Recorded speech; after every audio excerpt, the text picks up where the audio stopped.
Hi, I'm Susanna Brady, Senior Vice President of Sales and Marketing for Cobalt Digital. I would like to highlight two products today, our encoder and our decoder products, our compression line. I'm talking about the Pacific encoders and decoders.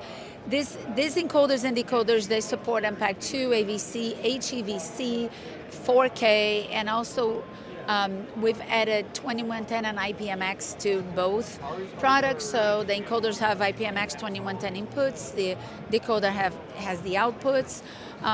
This is obviously going along with our IPMX certified initiative, where we got over 15 products IPMX certified this past January during the first certification that the market had in Geneva, in Switzerland.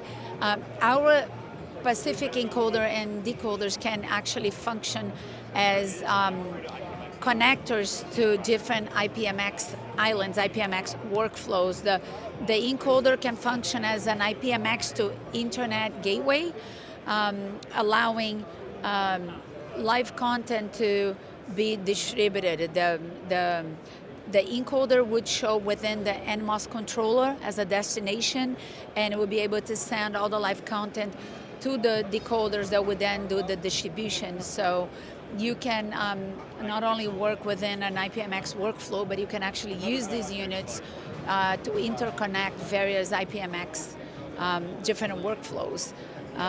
Also here on this board, there's all these other products. Everything is IPMX ready. So if you'd like to learn more about Cobalt products, please go to www.cobaltdigital.com.